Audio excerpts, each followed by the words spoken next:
আসসালামু আলাইকুম প্রিয় দর্শক, স্বাগতম জানাচ্ছি দুয়ান জিকের আরও একটি নতুন ভিডিওতে। আজকে আমরা পড়ছি হযরত মুহাম্মদ সাল্লাল্লাহু আলাইহি ওয়াসাল্লামের শ্রেষ্ঠ জীবনী গ্রন্থ আর রাহিকুল মাকতুম বই থেকে। গত পর্বে আমরা পড়েছিলাম বাইয়াতের শর্তগুলি। আজকে আমরা পড়ব বাইয়াতের পূর্ণতা লাভ থেকে। আউযু বিল্লাহি মিনাশ শাইতানির রাজিম। বিসমিল্লাহির রহমানির রহিম। রব্বি জিদনি ইলমা, রব্বি জিদনি ইলমা, রব্বি জিদনি ইলমা, রব্বিশরাহ লি সাদরি ওয়াইসির লি আমরি ওয়াহলুল উকদাতাম মিন লিসানি ইয়াফকাহু কওলি। বাইয়াতের পূর্ণতা লাভ। বাইয়াতের শর্ত বা দফাসমূহ আগেই নির্ধারণ করা হয়েছে। এর ভয়াবহ দিকগুলো সম্পর্কে একবার ব্যাখ্যাও দেওয়া হয়েছিল।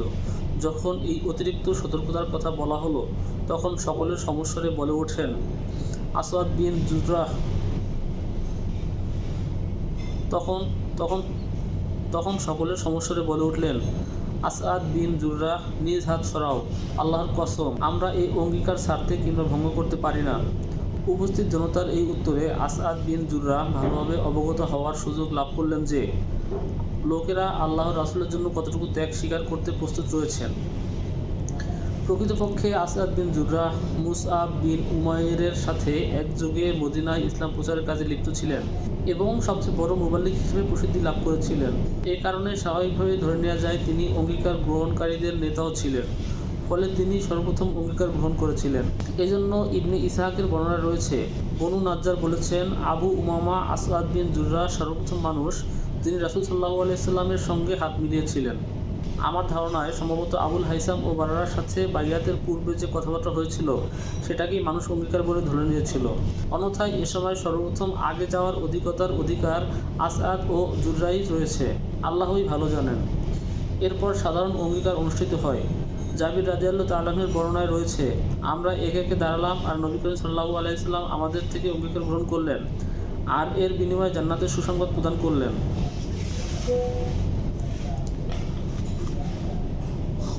অবশিষ্ট রইলেন দুইজন মহিলা, যারা সেখানেই উপস্থিত ছিলেন। তাদের শপথ হলো মৌখিক।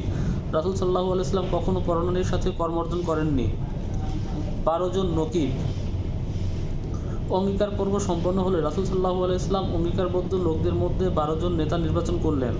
নির্বাচিত ব্যক্তি নিজ নিজ সম্প্রদায়ের নেতৃত্ব গ্রহণ করবেন এবং সম্প্রদায়ের মধ্যে অঙ্গীকারের ধারাসমূহ বাস্তবায়নের ব্যাপারে দায়িত্ব গ্রহণ করবেন।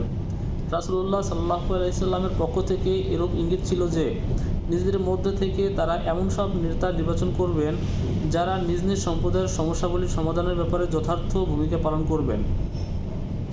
তার ইঙ্গিতে দ্রুত নেতা নির্বাচন পর্ব সমাপ্ত হলো। 9 জন খাররাজ এবং 3 জন আউস গোত্র থেকে সহ মোট 12 জন নেতা নির্বাচিত হলো। খাররাজ গোত্রের নকিবগণ আসআদ বিন জুররাহ বিন আদাদ, সাদ বিন রাবি বিন আমর, আবদুল্লাহ বিন রাওয়াহ বিন সালাবা, রাফে বিন মালিক বিন আজলান, বাইরা বিন মুরুর বিন শাকর, আবদুল্লাহ বিন আমর বিন হারাম, উবাদা বিন সামিদ বিন কাস, সাদ বিন উবাদা বিন দুলইম, মুনজির বিন আমর বিন খুনাইস। আউস গোত্রের নকিবগণ উসাইদ বিন হুজাইর বিন শামাক, সাদ বিন খায়সামা বিন হারেস এবং রিফা বিন আব্দুল মুনজির বিন জুবাইর।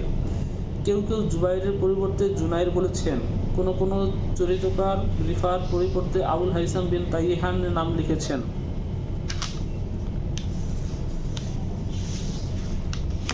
যখন এসব নেতা নির্বাচন পর্ব সমাপ্ত হলো, তখন নবী করিম সাল্লাল্লাহু আলাইহি ওয়াসাল্লাম তাদের কাছ থেকে পুনরায় অঙ্গীকার গ্রহণ করলেন।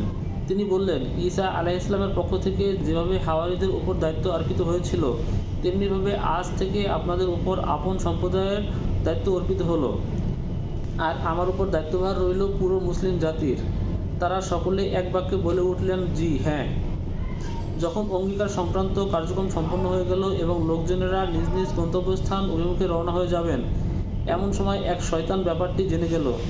যেহেতু সে ব্যাপারটি জানতে পারে শেষ সময় এবং সেই মুহূর্তে তার হাতে এটুকু সময় ছিল না যে কুরাইশ মুশরিকদের কাছে এই সংবাদটি পৌঁছে দেবে। ফলে তারা আকস্মিকভাবে এই সুড়ঙ্গের মধ্যে আক্রমণ চালিয়ে এদের সকলকে নিঃশেষ করে দিবে।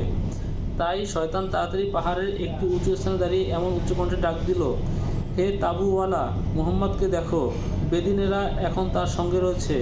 তোমাদের সঙ্গে যুদ্ধের জন্য তারা এখানে একত্রিত হয়েছে। রাসূল সাল্লাল্লাহু আলাইহি ওয়াসাল্লাম বললেন, এ হচ্ছে এই সুড়ঙ্গের শয়তান। হে আল্লাহর দুশমন, আমি তোর জন্য অতি সত্বর বেরিয়ে পড়ছি। এরপর তিনি সকলকে বললেন, তোমরা সকলে নিজ নিজ আস্তানায় চলে যাও।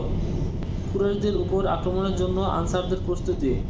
শয়তানের কণ্ঠনিঃসৃত শব্দ শুনে আব্বাস বিন উবাদা বিন নাজলা বললেন, এই সত্তার শপথ যিনি ন্যায়ের সঙ্গে আপনাকে পাঠিয়েছেন, আপনি যদি চান তাহলে আমরা কালই তরবারি নিয়ে মদিনাবাসীর উপর আক্রমণ চালাই। রাসূল সাল্লাল্লাহু আলাইহি ওয়াসাল্লাম বললেন, আমাকে এই নির্দেশ দেওয়া হয়নি, তাই আপনারা নিজ নিজ আস্তানে চলে যান। কাজেই লোকেরা নিজ নিজ আস্তানে চলে গেলেন। এভাবেই সকাল হয়ে গেল। সাদাকাল্লাহুল আলিয়্যুল আযীম। প্রিয় দর্শক, আগামীকাল আমরা পড়ব ইয়াসরিব নেতৃবৃন্দের সামনে কুরাইশদের বিক্ষোভ। আমার ভিডিওটি যদি আপনাদের ভালো লেগে থাকে তাহলে ভিডিওটি একটি লাইক দিতে পারেন। আমার চ্যানেলের ভিডিওগুলো নিয়মিত পেতে সাবস্ক্রাইব করে বেল বাটনটি অন করে রাখুন। আসসালামু আলাইকুম ওয়া রাহমাতুল্লাহি ওয়া বারাকাতুহু।